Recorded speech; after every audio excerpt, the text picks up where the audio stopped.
चलते हैं, देखते हैं भारत की स्थिति एवं आकार। तो आज सबसे पहले हम अब अपने भारत के बारे में जानेंगे, जहां से एक नंबर का क्वेश्चन आपको मिलना कंपलसरी है, आता ही हर बार। तो सबसे पहले हम भारत को देख लेते हैं और इसको देखेंगे वर्ल्ड में। वर्ल्ड में हमारा भारत कहाँ पर है? देखो, ये हमारा है ग्लोब, और ग्लोब के हम यदि चार पार्ट करें यहाँ पर ऐसे, तो हमें ऊपर मिलेगा नॉर्थ हेमिस्फीयर और नीचे मिलेगा साउथ हेमिस्फीयर। तो नॉर्थ हेमिस्फीयर में इधर आपका नॉर्थ और इधर ईस्ट, तो यहाँ पे हमारा भारत है। अब हमें पोजीशन ज्ञात हो गई अपने भारत की। हमारा जो भारत है हमारी पृथ्वी के नॉर्थ ईस्ट कोने में स्थित है, यानी कि ये देखो, ये उत्तरी पूर्वी गोलार्ध में हमारा इंडिया यहाँ पर स्थित है। अब हम इसमें ये देखेंगे कि जो हमारा इंडिया है, हमारा इंडिया अक्षांश रेखाओं पर और देशांतर रेखाओं पर क्या पोजीशन रखता है। तो जैसे कि ये हमारी होती है यहाँ पर अक्षांश रेखाएं, ये वाली होती है अक्षांश रेखाएं, और ये होती है हमारी देशांतर रेखाएं। तो इन पर भी हमें पोजीशन ज्ञात करनी है इंडिया की।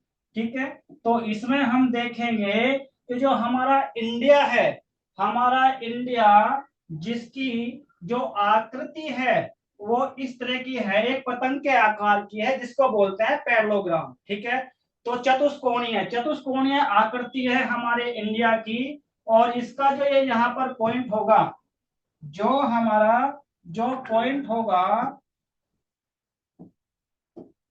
ये जो हमारा पॉइंट होगा यहाँ पर, ठीक है, तो ये होगा 8 डिग्री 4, 8 डिग्री 4। ठीक है, 8 डिग्री 4, और यहां से आरंभ होकर अक्षांश रेखाओं पर ये होगा 37 डिग्री 6, 37 डिग्री 6। और इधर देखेंगे हम, इधर इन पर देशांतर रेखाओं पर, तो ये होगा कितना, आपका 68 डिग्री 6 से लेकर, और ये आपका 97.25। तो ये हमारी पोजीशन है इंडिया की। ठीक है, अब इसमें हम देखते हैं जो हमारा भारत है, भारत की स्थिति आपको ज्ञात हो गई।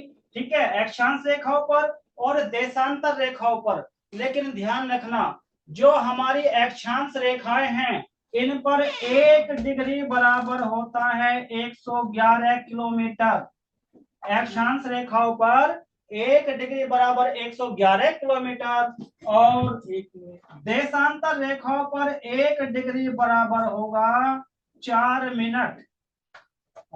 तो देख लेते हैं बच्चों, तो जो हमारा इंडिया है, इंडिया की पोजीशन अक्षांश रेखाओं पर और देशांतर रेखाओं पर। ठीक है, तो इसको आपको रटने की जरूरत नहीं है, क्योंकि यहाँ से क्वेश्चन थोड़ा आना मुश्किल है, लेकिन फिर भी हम थोड़ा सा बता के चल रहे हैं आपको, एक एक पॉइंट क्लियर करते हुए चल रहे हैं। ठीक है, अब हम यहाँ देख लेते हैं, जो भारत है, हमारे भारत को अब तक कितने नामों से जाना गया है। सबसे पहला नाम भारत का हम बात करेंगे, तो भारत का जो सबसे पहला नाम है उसको देख लेते हैं। जो भारत का सबसे पहला नाम है, इसको नोट करते जाएंगे सभी बच्चे। जो भारत का सबसे पहला नाम है तो वो है आपका जम्बू द्वीप। जी हाँ, जम्बू द्वीप सबसे पहला नाम है, जो कि रखा गया था सिंधु काल में। उसके बाद जो दूसरा नाम है भारत का वो है आर्यव्रत। यहाँ से पीसीएस जो है बराबर क्वेश्चन उठाता रहा है। जो दूसरा नाम होगा आर्यव्रत, आर्यों ने रखा वैदिक काल में। और जो तीसरा नाम है वो उत्तर वैदिक काल में रखा गया, भारतवर्ष। भारतवर्ष जो राजा भरत हुए हैं उनके नाम पर। ठीक है, और इसके बाद जो चौथा नाम है भारत का वो रखा गया है ईरानियों के द्वारा, और ईरानियों ने नाम रखा है हिंदुस्तान। हिंदुस्तान, ठीक है, हिंदुस्तान नाम रखा गया ईरानियों के द्वारा। उसके बाद जो पांचवा नाम रखा गया है, ये रखा गया है यूनानियों के द्वारा। यूनानियों के द्वारा अर्थात अंग्रेजों के द्वारा, यूरोप वासियों के द्वारा। इन्होंने कहा इसको इंडिया। इंडिया यानी कि दैट इज भारत, इंडिया। ठीक है, ये इंडिया नाम दिया है। ठीक है, इंडिया किसके द्वारा दिया गया है? यूनानियों के द्वारा। तो ये 5 नाम आपको याद रखने हैं। ठीक है, तो भारत का सबसे पहला नाम जम्बूद्वीप, और लास्ट का जो प्रेजेंट का नाम है वो है इंडिया। अब हम आगे चलेंगे इसमें, इसको बच्चे नोट करते जाएंगे। ठीक है, अब हम आगे चलेंगे।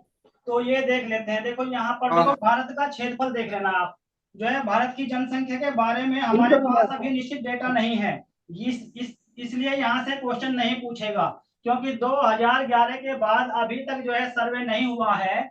तो जो भारत की जो वर्तमान में जो जनसंख्या है वो है 140 करोड़ प्लस है अभी, जो कि अभी फिक्स नहीं है। ठीक है, इसमें कोई ये भी कहता है कि 150 करोड़ हो चुकी है, चाइना से आगे निकल चुके हैं, लेकिन जो है अभी हमारे पास में क्लियर डेटा नहीं है। चाइना से आगे निकल गए, आज जनसंख्या बताएंगे क्या? अरे एक गुरु जी भाग गए। हेलो, हाँ कुछ बच्चे कह रहे हैं कमेंट में, कुछ बच्चे बोल रहे हैं, कुछ कह रहे हैं। हाँ चलो ठीक है, यहाँ देखते हैं। तो क्षेत्रफल देख लेते हैं भारत का। तो भारत का क्षेत्रफल जो है 32.8 लाख वर्ग किलोमीटर। ठीक है, यदि फिक्स डेटा की बात करें तो ये कितना होगा, ये होगा 32,87,263 वर्ग किलोमीटर। ठीक है, वर्ग किलोमीटर। राज्यों की संख्या देखें तो राज्य अब 28 हैं, लेकिन केंद्र शासित प्रदेश कितने हैं, वो 8 रह गए हैं। पहले 9 हो गए थे लेकिन अब 8 रह गए हैं। ध्यान रखना बच्चों, जो इंडिया के अंदर जो हमारे राज्यों का जो निर्माण हुआ है, गठन हुआ है, वो भाषाओं के आधार पर हुआ है। किसके आधार पर? भाषाओं के आधार पर राज्यों का गठन किया गया है। और भाषा के आधार पर सबसे पहला बनने वाला जो राज्य हमारा है तो वो है आंध्र प्रदेश। सबसे बाद के राज्य की बात करें तो तेलंगाना। ठीक है, अब हम बात करते हैं केंद्र शासित प्रदेशों में। यहां से एक क्वेश्चन बन सकता है, जो केंद्र शासित प्रदेश है यहाँ से इनकी जो कैपिटल है, कैपिटल पूछ सकता है। मोस्टली लक्षद्वीप हुआ या फिर दमन दीव हुआ। ठीक है, और आपका जो है अंडमान निकोबार द्वीप समूह हुआ, यहाँ से इनकी जो है कैपिटल का नाम कभी कभी पूछ लेता है। ठीक है, तो याद रखना है अभी प्रेजेंट में जो है मर्ज कर दिया गया था, दमन दीव और नागर हवेली को जो है इनको मर्ज कर दिया गया, एक ही जो है इनको यूनियन टेरिटरी बना दिया गया है, और इनकी कैपिटल है दमन। जहां तक कि इसके बाद हम लक्षद्वीप की बात करें, उसकी राजधानी है कवारती। ठीक है, और अंडमान निकोबार द्वीप समूह है, उसकी जो कैपिटल है, ठीक है, वो है पोर्ट ब्लेयर। ठीक है, और ये भी याद रखना है जो पोर्ट ब्लेयर है वो जो है कहां पर है, वो आपका जो है अंडमान में है। क्योंकि अंडमान के दो भाग हैं, ऊपर वाला भाग अंडमान, नीचे वाला भाग निकोबार। ठीक है, ये याद रखना है। आगे चलेंगे हम, विश्व के कुल भौगोलिक क्षेत्रफल का प्रतिशत। हम बात करें पूरी पृथ्वी की, जो हमारी पूरी पृथ्वी है, देखो एक एक पॉइंट थोड़ा सा नोट करते जाना, समझना है। ठीक है, बाकी रटने की कोई बात नहीं है, इसके साथ साथ पीडीएफ आपको जो है अवेलेबल होती रहेंगी। तो जो हमारी पृथ्वी है, पृथ्वी के जो है 71% भाग पर है जल का साम्राज्य, और 29% भाग पर है हमारा स्थल। अब जो 29% जो स्थल है उसका 2.4% भारत के पास है, मात्र 2.4%। लेकिन हम देखें यहाँ पर जनसंख्या बहुत ज्यादा है। इस 2.4% भाग पर 17.5% जनसंख्या भारत में निवास करती है। और यदि हम कॉन्टिनेंट की बात करें कि किस कॉन्टिनेंट में जो है सबसे अधिक जनसंख्या वास करती है, तो आपका एशिया ही आएगा। और इस एशिया का दक्षिणी भाग भारत है। ठीक है, भारत में पहले जो है कुछ और भी इसे उपमहाद्वीप कहा जाता था, क्योंकि काफी बड़ा जो दक्षिण का जो भाग है इसमें जो देश सम्मिलित थे इन्हें उपमहाद्वीप। इसमें मात्र 5 देश थे, वो हम आगे थोड़ा सा इसमें बता देंगे कौन कौन से देश थे। ठीक है, अब हम आगे चलेंगे। जनसंख्या के अनुसार भारत का स्थान दूसरा है, और इसके साथ साथ यदि मैं बात करूं क्षेत्रफल के अनुसार, तो क्षेत्रफल के अनुसार 7वां जो है इसका स्थान है। इससे बड़े जो है 6 कंट्रीज जो है। ठीक है, चलो अब ये 6 कंट्रीज कौन कौन से हैं याद रखना, मैं ट्रिक बना देता हूँ एक, ये ट्रिक थोड़ा याद रख लेना। वैसे जो है इस तरह का क्वेश्चन पूछा नहीं जाएगा, फिर भी बता देता हूं। तो ये आप याद रखना, रुक अभी चीस बाजू में आई, चीस बाजू में आई। तो ये याद रखना, ये देखो, ये 1 1 2 3 4 5 6 और 7 होगा भारत। रुक से क्या हो गया, ये आपका जो है रसिया हो गया, रसिया। फिर आपका कनाडा हो गया, उसके बाद फिर अमेरिका हो गया, फिर चाइना हो गया, फिर बाद से ब्राजील हो गया, ऑस्ट्रेलिया हो गया, और फिर आ गया हमारा भारत। तो भारत का स्थान कितना है? 7वां है। अब हम थोड़ा सा आगे चलेंगे।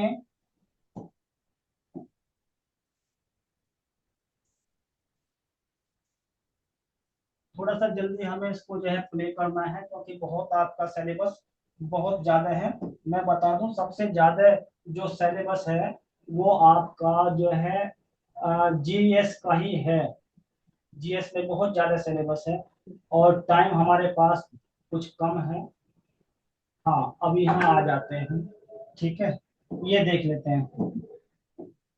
तो यहाँ पर देखिए, जो भारत की सीमा की बात करें, सीमा रेखा, भारत की सीमा रेखा कितनी है? भारत की सीमा रेखा है कितनी है भाई? क्या हो गया? ठीक है, भारत की सीमा रेखा 15,200 किलोमीटर स्थल सीमा है। ये क्या है? स्थल सीमा है। तो थोड़ा सा इसको यहाँ हमें समझना है। ये हमारा है भारत, भारत।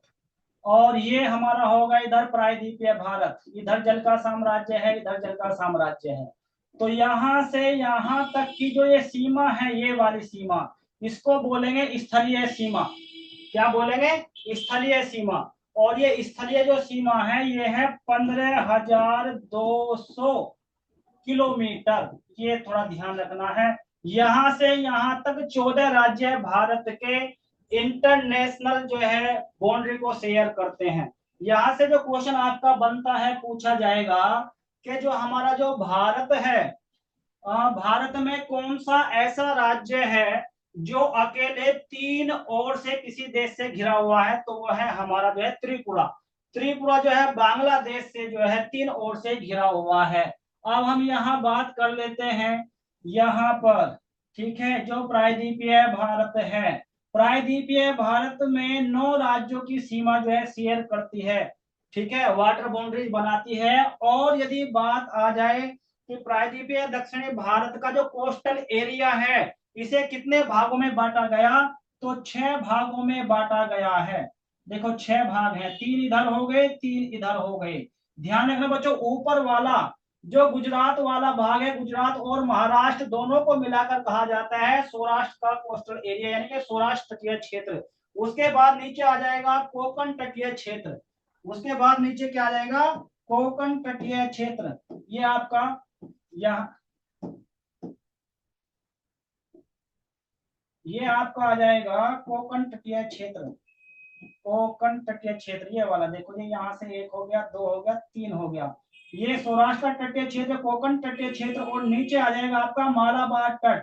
केरल का जो कोस्टल एरिया है इसे कहा जाता है मालाबार तट, जो कि काली मिर्च के लिए फेमस है। सबसे पहले जो यूरोप के साथ जो है हमारा एक्सपोर्ट इंपोर्ट आरंभ हुआ था, वो काली मिर्च यानी कि मसालों के साथ ही हुआ था। पुर्तगाली सबसे पहले यहीं पर आए थे। ठीक है, और कालीकट जो पोर्ट बंदरगाह है वो यहीं पर स्थित है। इसके बाद हम यहाँ बात करते हैं, एक भाग ये हो गया, दूसरा ये हो गया, तीसरा ये हो गया।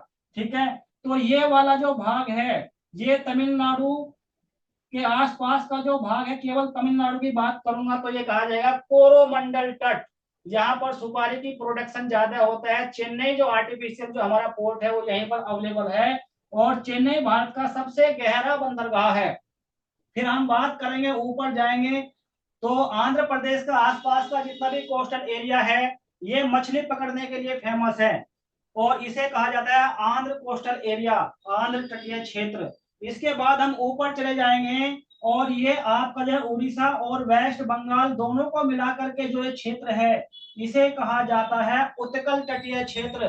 क्योंकि उड़ीसा का प्राचीन नाम उत्कल था। उड़ीसा को प्राचीन काल में उत्कल के नाम से जाना जाता था, जिसको प्रेजेंट में ओडिशा कहा जाता है।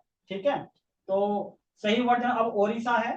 ठीक है, तो पहला नाम क्या है? उत्कल है उड़ीसा का, और इसीलिए इसे उत्कल तटीय क्षेत्र कहा जाता है। इन दोनों को मिलाकर आंध्र कोस्टल एरिया और उत्कल तटीय क्षेत्र दोनों को मिलाकर कहा जाता है उत्तरी सरकार तट। ये थोड़ा याद रखना है, उत्तरी सरकार तट। यदि आपसे क्वेश्चन पूछेगा जो उत्तरी सरकार तट है ये किस लिए फेमस है? भाई ये मछली के प्रोडक्शन के लिए फेमस है। मछलियां यहाँ से पकड़ी जाती है समुद्र में सबसे अधिक, और जो है उसको फिर अन्यत्र भागों में एक्सपोर्ट किया जाता है। अब हम आगे चलेंगे।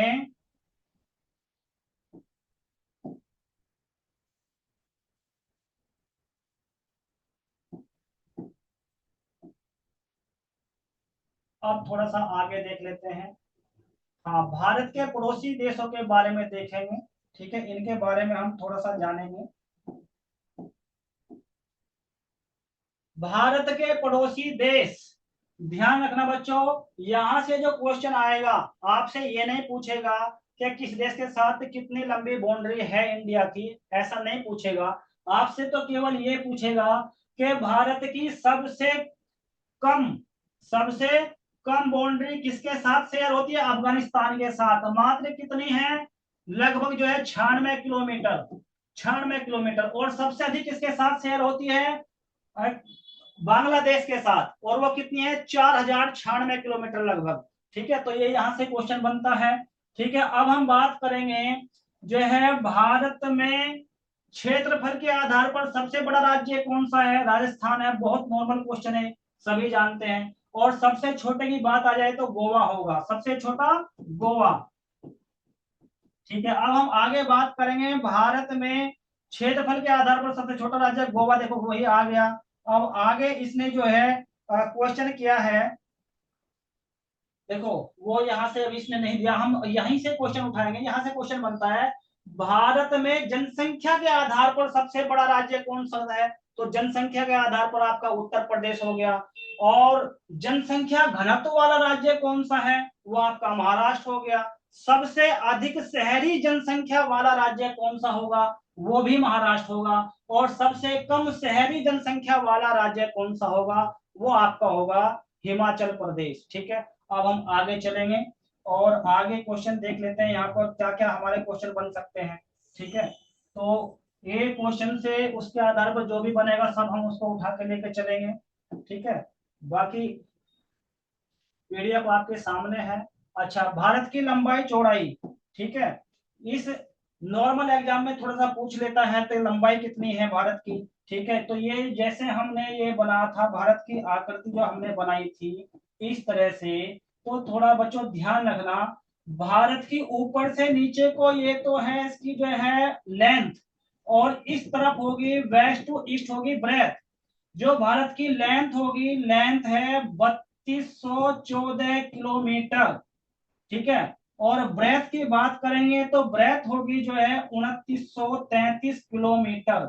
अब यहां से थोड़ा समझ लो, थोड़ा सा मैं कुछ बता रहा हूं, यहां से यहां तक ईस्ट टू वेस्ट जो डिफरेंस है वो है 30 डिग्री का। कितने डिग्री का, 30 डिग्री का डिफरेंस है। अब देखो मैंने अभी आपको पहले बताया थोड़ा सा कि अक्षांश रेखा पर 30 डिग्री की वैल्यू क्या है। 1 डिग्री की वैल्यू है बराबर कितनी, है ना, देखो अक्षांश रेखाओं पर कितनी 111 किलोमीटर है। ठीक है, तो उससे आप देख सकते हैं कितनी है। अच्छा, और देशांतर रेखाओं पर 1 डिग्री बराबर कितना होता है, 4 मिनट। अब 30 डिग्री की वैल्यू देशांतर रेखाओं पे यदि हम निकालें तो आ जाएगी 30 डिग्री बराबर कितने, 2 घंटे, क्योंकि 1 डिग्री बराबर 4 मिनट, तो 30 डिग्री बराबर 2 घंटा। यदि यहाँ पर अरुणाचल प्रदेश पड़ता है, और अरुणाचल प्रदेश में जो हमारा ईस्टर्न पॉइंट है इसको बोलते हैं बालांतु, इसको बोलेंगे बालांतु। बालांतु से लेकर इधर गोरमोता, गोरमोता जो गुजरात में है, गोरमोता, गोरमोता, इनके बीच में जो समय में डिफरेंस होगा तो ये होगा पूरे 2 घंटे का डिफरेंस होगा, 2 घंटे। जी हाँ, 2 घंटे। यदि अरुणाचल प्रदेश में सूर्योदय होता है सुबह 6 बजे तो गुजरात में होगा 8 बजे। ये थोड़ा सा आप ध्यान रख लेना। और यदि हम यहाँ बात करता हूँ जम्मू कश्मीर में, जम्मू कश्मीर का जो सबसे उत्तरी बिंदु है वो है आपका इंदिरा कोल, यहाँ पर होगा इंदिरा कोल, इंदिरा कोल, ये थोड़ा ध्यान रखना है, इंदिरा कोल। दक्षिण का जो बिंदु होगा यहाँ पर, ये तो है आपका कन्याकुमारी, लेकिन यहाँ थोड़ा सा निकोबार में यहाँ पर होगा आपका इंदिरा पॉइंट, इंदिरा पॉइंट। यदि अभी आप घूमने जाओगे वहां पर तो इंदिरा पॉइंट आपको अब नहीं मिलेगा, क्योंकि 2004 में जो सुनामी आई थी उस दौरान ये जो है जल में डूब चुका है। ठीक है, लेकिन अभी भी हम जो पॉइंट मानते हैं उसी को मानते हैं, जैसा कि हमारे पास जो रिकॉर्ड दर्ज है। ठीक है, तो इंदिरा पॉइंट, तो ध्यान रखना बच्चों, भारत का पूर्वी बिंदु इंदिरा पॉइंट, नहीं सॉरी, पूर्वी बिंदु, पूर्वी बिंदु यहाँ पर बालांतु, पश्चिमी बिंदु कौन सा, गोरमोता, गौरमोता, कभी गौरमोता की जगह सरक्रीक आ जाए तो वो भी जो है ध्यान रखना, क्योंकि सरक्रीक में ही है गौरमोता। ठीक है। और राज्य की बात आए तो पूर्वी राज्य अरुणाचल प्रदेश, पश्चिमी राज्य गुजरात, और इधर बात आए उत्तरी स्टेट की बात आए तो यहाँ पर अब ये लद्दाख आपका कैपिटल यूनियन टेरिटरी है, तो लद्दाख, और नीचे आ गया आपका तमिलनाडु। यदि क्वेश्चन आ जाए दक्षिणतम स्टेट कौन सा है तो वो है आपका तमिलनाडु। तमिलनाडु में ही कन्याकुमारी स्थित है। चलो अब हम थोड़ा आगे चलेंगे। मध्य वाला राज्य कौन सा है भाई? मध्य वाला राज्य है मध्य प्रदेश, और मध्य प्रदेश का उपनाम है सोया प्रदेश, क्योंकि यहाँ पे सोयाबीन का प्रोडक्शन सबसे अधिक होता है, इसलिए कहा जाता है सोया प्रदेश। ठीक है। अब हम थोड़ा आगे चलेंगे।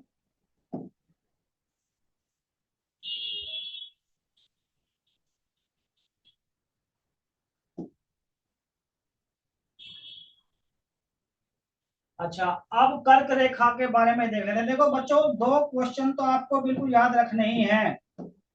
एक तो कर्क रेखा, ध्यान रख लेना, कर्क रेखा, कर्क रेखा, यहां से क्वेश्चन आपका आने की संभावना ज्यादा होती है। और जो दूसरा क्वेश्चन बताया है मैंने वो है आपका जो है मानक समय रेखा। मानक समय रेखा, भारत की मानक समय रेखा, यानी कि कर्क रेखा की वैल्यू कितनी है। ठीक है। और जो है मानक समय रेखा की वैल्यू कितनी है। जो कर्क रेखा है इसकी वैल्यू जो है 23.5 मिनट। 30 इसलिए लिखा है, मिनट में इसको कन्वर्ट करते हैं तो ये यहाँ 23/1/2, 23.5। ठीक है। तो ये भी आपका हो सकता है, ध्यान रखना, ये कर्क रेखा की वैल्यू है। और कर्क रेखा भारत को दो बराबर भागों में बांट देती है, ऐसे जाती है कर्क रेखा भारत से, और भारत को दो बराबर भागों में बांट देती है, वेस्ट टू ईस्ट। अब ये कितने राज्यों से होकर गुजरती है, ये थोड़ा ध्यान रखने वाली बातें हैं। जो कर्क रेखा है भारत के 8 राज्यों से होकर गुजरती है, और उनका थोड़ा आप ट्रिक लिख लीजिए, उनका ट्रिक लिख लीजिए। ट्रिक, ट्रिक क्या हो गया? मित्र, छजा, गुरापम। मित्र, छजा, गुरापम। मी फोर होगा आपका मिजोरम, मिजोरम। उसके बाद त्रे फोर होगा आपका त्रिपुरा। 6 से हो गया छत्तीसगढ़, और झा से हो गया आपका झारखंड। गुजरात, राजस्थान, और पश्चिमी बंगाल। पश्चिमी बंगाल हो गया आपका पश्चिमी बंगाल, ध्यान रखना, पश्चिमी बंगाल। इसको पंजाब पैप और पंजाब मत कर देना, बंगाली रहेगा। और ये हो गया मध्य प्रदेश। तो ये 8 राज्य हैं, यहाँ से होकर गुजरती है। कम से कम 20 से 25 बार क्वेश्चन बार बार डिफरेंट एग्जाम में पूछा गया है, तो ये याद रखना। और उसके बाद हम आगे देखेंगे, तो ये जो आपकी मानक समय रेखा है, ये भारत का जो समय निर्धारण करती है, और ये ऐसे गुजरती है भारत से ऐसे। और ये यहाँ से कितने राज्यों से? 5 राज्यों से होकर गुजरती है। 5 राज्यों से होकर गुजरती है भारत की मानक समय रेखा, जिसकी वैल्यू है 82/2 डिग्री ई, या फिर 82 डिग्री 30। 82 डिग्री 30, ध्यान रखना, 82 डिग्री 30। ई का ध्यान रखना, ईस्ट। यदि डब्ल्यू लिखा हो तो गलत हो जाएगा, ई का ध्यान रखना है ईस्ट, क्योंकि हमारा भारत जो है ईस्ट में है, नॉर्थ ईस्ट में है, ध्यान रखना। ये 5 राज्य से होकर गुजरती है। कौन कौन से 5 राज्य हैं? ऊपर सबसे पहले होगा आपका उत्तर प्रदेश, फिर नीचे आएगा आपका मध्य प्रदेश, फिर होगा आपका छत्तीसगढ़, छत्तीसगढ़, फिर एक होगा आपका उड़ीसा, उड़ीसा, और उसके बाद एक होगा आपका आंध्र प्रदेश। देखो कितने हो गए, 1 2 3 4 5 राज्यों से होकर गुजरती है। ये 2 पॉइंट याद रखने वाली बात है, इनको थोड़ा नोट करके रखना, और इनको अच्छे से याद रखना, यहाँ से क्वेश्चन पूछा जा सकता है। ठीक है। अब हम आगे चलेंगे।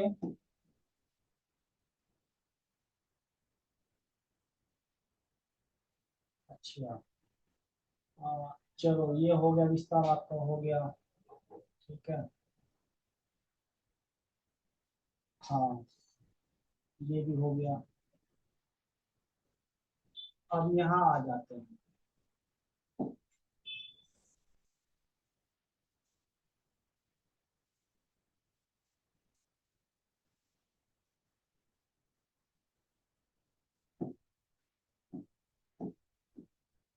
हाँ तो यहाँ देखेंगे अब, तो भारत की समुद्री सीमा मुख्य भूमि से 12 समुद्री मील तक अंदर होती है, लेकिन ध्यान रखना उसका जो अधिकार जो क्षेत्र है वो होता है 200 किलोमीटर लगभग तक, 200 किलोमीटर तक। ठीक है, 200 किलोमीटर तक किसी भी देश का जो अधिकार है, उससे आगे का जो होता है वो होती है इंटरनेशनल प्रॉपर्टी।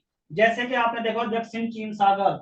ठीक है, और अब हम नीचे आएंगे, हिंद महासागर में भारत की केंद्र स्थिति से भारत को क्या लाभ है। ठीक है, ये थोड़ा सा आगे, ये आपका वनडे एग्जाम में क्वेश्चन यहाँ से नहीं बनता।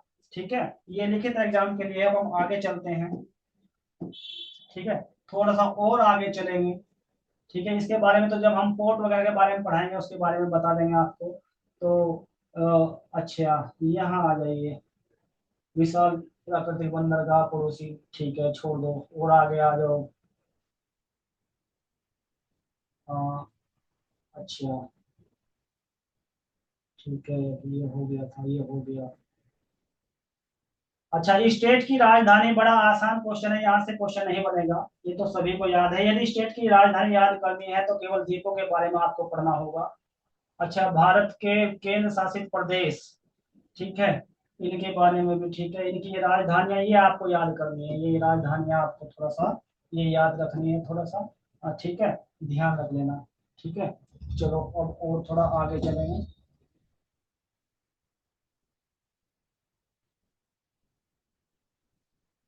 अच्छा, क्षेत्रफल के लिए थोड़ा ये भी हो गया। उपमा, अब यहाँ देखना है भारतीय उपमहाद्वीप में कौन कौन से देश सम्मिलित है। देखो यहाँ से क्वेश्चन आपका बनता है, भारतीय उपमहाद्वीप में कौन कौन से देश सम्मिलित हैं। तो ये देख लेना, भारतीय उपमहाद्वीप में 5 देश आते हैं, केवल 5 देश।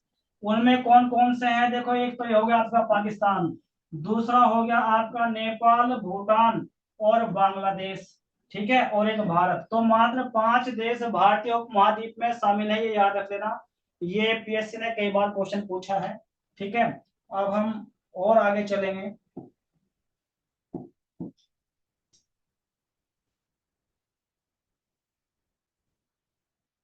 अच्छा, यहाँ आ जाते हैं हम, भारत का भौतिक स्वरूप, इसके बारे में हम थोड़ा जानेंगे। ठीक है, तो भारत का भौतिक स्वरूप कैसा है इसके बारे में थोड़ा सा जानेंगे। जो भारत का भौतिक स्वरूप है उसमें क्या क्या है, उसमें क्या क्या है। ठीक है, तो भारत के भौतिक स्वरूप में क्या क्या है इसको हम देख लेते हैं। देखो यहाँ पर क्या है, पर्वत भी है, मैदान भी है, मरुस्थल भी है, पठार है और द्वीप समूह है। ठीक है, ये सब भारत में आपको देखने को मिल जाएंगे। लेकिन ध्यान रखना यहाँ से क्वेश्चन कैसे बनेगा। क्वेश्चन पूछेगा कि भारत में सबसे अधिक भाग वो किसका है, सबसे ज्यादा भाग पर कौन से हैं। तो सबसे अधिक भाग पर आपको सभी को मालूम है, भारत एक जो है कृषि प्रधान देश है। और कृषि कहाँ होती है, मोस्टली मैदानों में होती है सबसे अधिक कृषि। तो भारत में सबसे अधिक भाग जो है मैदानों का है, वो लगभग कितना है, वो है आपका 43% भारत में मैदान है। ठीक है, और सबसे कम कौन है, कौन सबसे कम क्षेत्र किसका होगा, भाई जो ऊंचे ऊंचे ज्यादा पर्वत हैं, ऊंचे ज्यादा ऊंचे बड़े बड़े पर्वत हैं। ठीक है, तो उनका जो है सबसे कम स्थान हमारे यहाँ किसका है, पर्वतों का है। ठीक है, तो सबसे अधिक स्थान पर हमारे भारत में जो एरिया है टोटल, उस कुल टोटल एरिया का 43% मैदान है, और बाकी क्या है, वहां पर पर्वत है। ठीक है, चलो पर्वत कितना है, पर्वतों का यहाँ पर ये जो है रेशियो यहाँ पर दिया हुआ है, थोड़ा सा देख लेना। लेकिन ये आप इसको केवल पढ़ लेना, थोड़ा ऐसे रटने वाली बात नहीं है। कितना, ये 10.7% ये। ठीक है ना, तो ये डेटा है। तो इसमें लगभग में देगा तो 10% या 11% भी आपको दे देगा, तो वो आपका सही होगा। ठीक है, तो बस ये याद रखना, सबसे अधिक क्षेत्र, सबसे अधिक किसका भाग है, सबसे अधिक जो है मैदानों का है। सबसे अधिक यहाँ पर मैदान है, कितने हैं, 43%। अच्छा ये बताओ बच्चों, मैदानों का निर्माण किसके द्वारा हुआ है। भाई मैदानों को, जितने भी मैदान है भारत के अंदर मोस्टली इनका अधिक जो निर्माण हुआ है तो वो नदियों के द्वारा हुआ है। नदियां जो पहाड़ों से नीचे उतरती हैं और अपने साथ बहाकर लाती है कंकर पत्थर और जो है जितने जो मलबा लाकर लेकर आती है अपने साथ को बिछा देती है। ठीक है, तो इसके बारे में थोड़ा सा विस्तार से अभी बताएंगे, यहाँ देख लेते हैं। ठीक है, अब जो भारत में बनावट, अच्छा भारत भारत में बनावट, भारत की बनावट जो कौन किस तरह की प्लेटों से हुई है।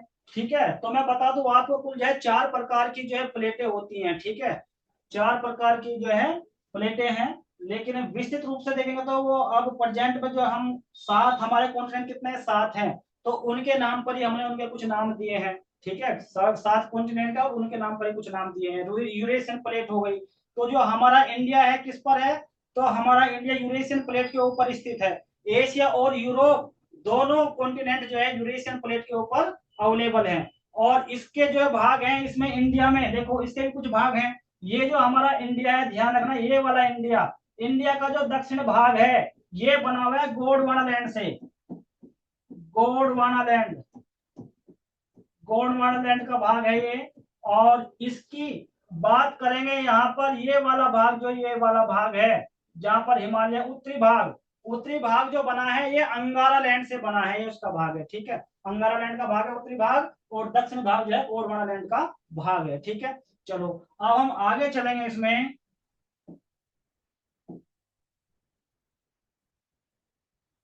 ये देखो, ये ध्यान रखना, प्लेट की बात आ जाए तो केवल कॉन्टिनेंट के नाम याद रखना है। ठीक है, केवल कॉन्टिनेंट के नाम याद रखना है। ये रहे आपके 7 कॉन्टिनेंट होते हैं, और ये प्लेट है, 7 ही प्लेट है, 1 2 3 4 5 6 7। ठीक है, चलो इतना डीपली क्वेश्चन आपसे नहीं पूछेगा, क्योंकि भले ही ट्रिपल एस एग्जाम दे रहा है लेकिन ये इतना डीपली नहीं जाएगा, कॉमन एग्जाम है आपका।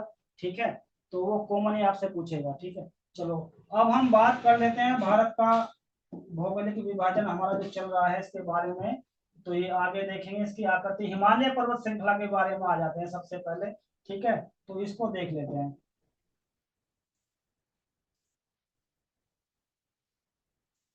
देखो इसको थोड़ा सा समझना है, रटना नहीं है, केवल समझना है, रटा हुआ कभी याद नहीं रहता। चलो, ये हमारा हिमालय पर्वतमाला ऐसा। बच्चों ध्यान रखना, भारत में जितने भी पर्वत हैं सभी के सभी मोड़दार पर्वत हैं। भारत के अंदर जितने भी पर्वत हैं वो सभी मोड़दार पर्वत हैं। कहाँ कहाँ पर पर्वत है पहले मैं ये बता देता हूँ। एक तो आपका ये उत्तर में हो गया, जो नॉर्थ ईस्ट में है आपका जो है हिमालय पर्वतमाला हो गया। मध्य में हो गया आपका विंध्याचल पर्वतमाला। ठीक है, और नीचे मैं बात करूंगा यहाँ पर, ये आपका होगा वेस्टर्न घाट और ये होगा ईस्टर्न घाट। और यहीं पर जो है विंध्याचल पर्वतमाला के आसपास अरावली पर्वतमाला फैली हुई है। यदि क्वेश्चन आ जाए भारत में सबसे नवीन पर्वत कौन सा है, तो भाई वो हिमालय होगा, जो कि अभी भी बढ़ रहा है। ठीक है, सबसे बड़ी पर्वतमाला कौन सी है, वही है जो नवीन है, हिमालय पर्वतमाला सबसे बड़ी पर्वतमाला है। ठीक है, लंबाई कितनी है इसकी, लगभग जो है 2400 किलोमीटर, ऐसे 2400 किलोमीटर इसकी लंबाई है। जो लेंथ की बात करें तो 2400 किलोमीटर इसकी लेंथ है। ठीक है, चौड़ाई की बात करें तो इधर मैं बात करूंगा, इधर इसकी चौड़ाई 150 किलोमीटर है, और इधर जो है यहाँ की बात करूंगा तो लगभग 400 किलोमीटर इसकी इधर चौड़ाई होगी। ठीक है, तो ये थोड़ा, इसमें लंबाई चौड़ाई आपसे नहीं पूछेगा, जो जिनका सब्जेक्ट स्पेशल यही होगा वो उसमें भले चाहे पूछ ले। यहाँ से क्वेश्चन आपसे किस तरह का क्वेश्चन पूछेगा मैं ये बता देना चाहता हूँ। आपसे पूछेगा इसका उत्तर से दक्षिण विभाजन पूछेगा आपसे, या पूर्व से पश्चिम का विभाजन पूछेगा। उत्तर से दक्षिण हिमालय पर्वतमाला को कितने भागों में बांटा गया, 3 भागों में बांटा गया है। एक भाग आपका ये हो गया, एक आपका ये हो गया, एक ये हो गया। ठीक है, उत्तर से दक्षिण विभाजन, जो उत्तर का भाग है ये वाला, ठीक है, इसकी एवरेज जो हाइट है वो लगभग जो है 6000 मीटर, 6000 मीटर एवरेज हाइट है। सबसे बड़े बड़े पर्वत वो यहीं पर आपको देखने के लिए मिलेंगे, जिसमें कि सबसे बड़ा पर्वत कौन सा है, हिमालय पर्वतमाला का, हुआ है माउंट एवरेस्ट। माउंट एवरेस्ट जो कहां पर है, नेपाल में स्थित है, और नेपाल में इसे कहा जाता है सागर माथा के नाम से। नेपाल में सागर माथा के नाम से। अभी मैं देख लेता हूँ कुछ कमेंट बच्चों के आ रहे हैं, थोड़ा सा अच्छा,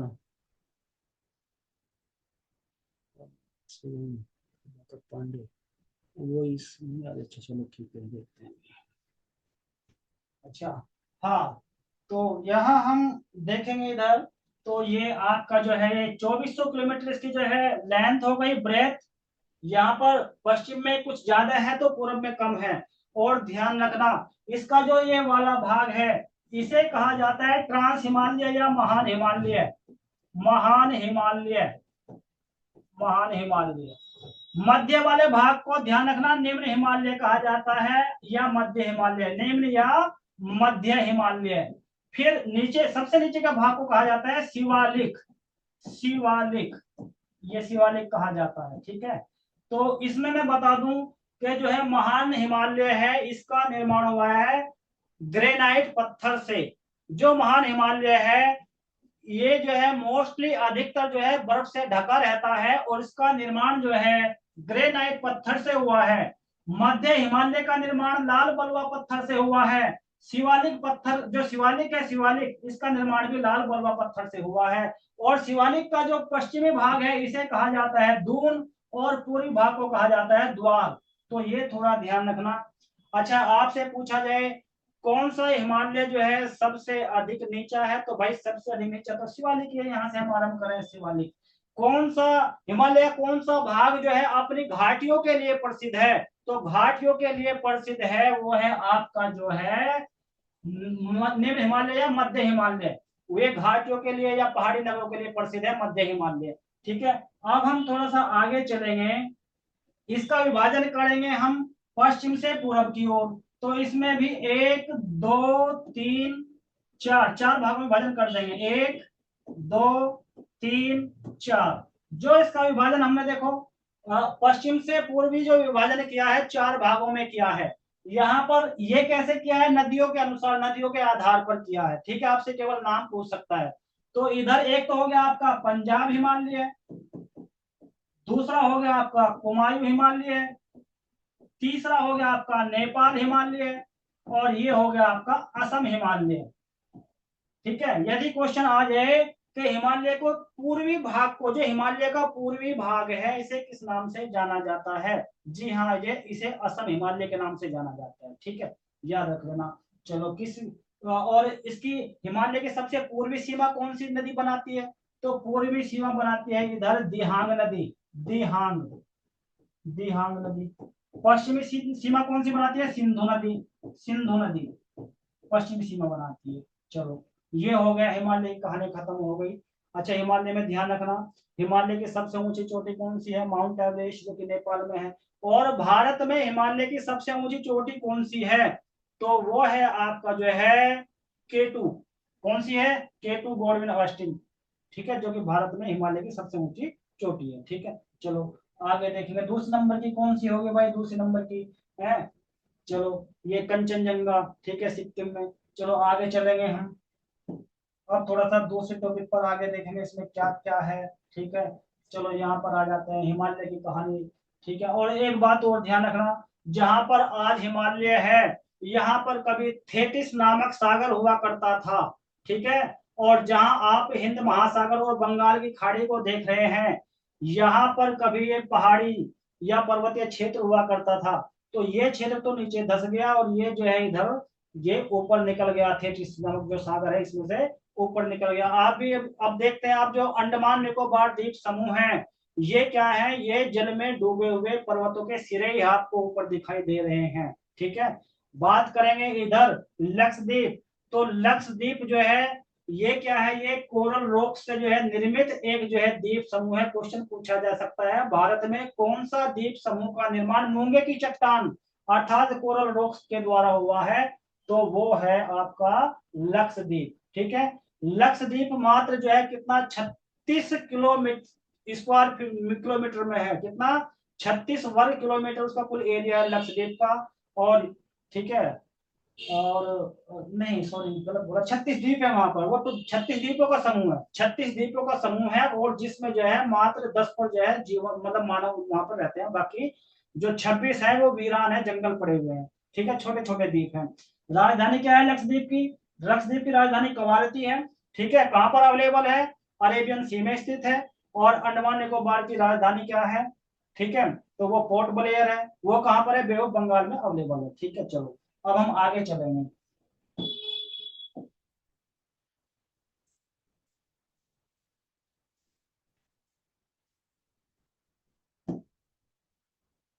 यहाँ पर आ जाता है नीचे।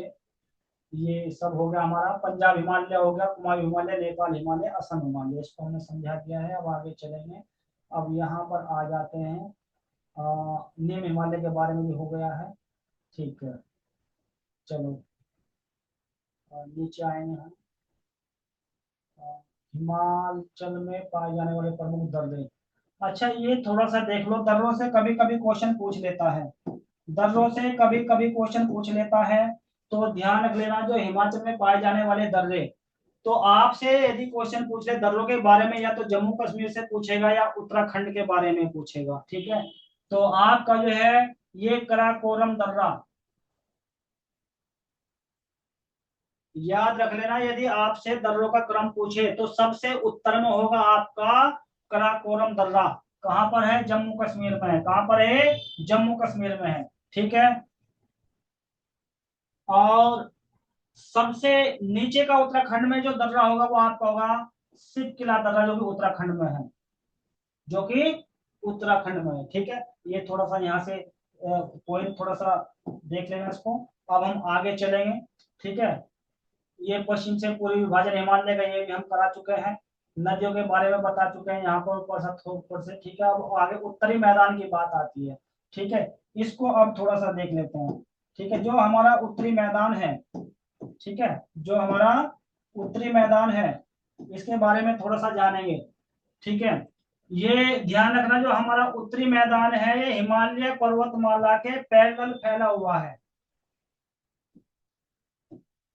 जितनी लंबाई हिमालय पर्वतमाला की है उतनी लंबाई इसकी है। कितनी है? 2400 किलोमीटर। कितनी? 2400 किलोमीटर। जो उत्तर का मैदान है इसकी भी लंबाई जो है 2400 किलोमीटर है। और यदि क्वेश्चन आता है उत्तर के मैदान का निर्माण किन किन नदियों के द्वारा किया गया है, तो 3 नदियां यहाँ पर जो है मेन है, बाकी सभी उनकी ट्रिब्यूटरीज है। कौन सी नदी है? एक तो आपकी जो है इंडस रिवर, सिंधु नदी, दूसरा गंगा नदी, और तीसरा है ब्रह्मपुत्र। बाकी सभी इनकी ट्रिब्यूटरीज है। तो 3 जो है मेन, जो गंगा है, मेन जो रिवर्स है वो 3 है, और इन्हीं के नाम पर जो है इस मैदान का नामकरण किया गया है। ठीक है, जो उत्तर का मैदान है इसको 3 भागों में ही बांटा गया है। इधर आपका होगा ये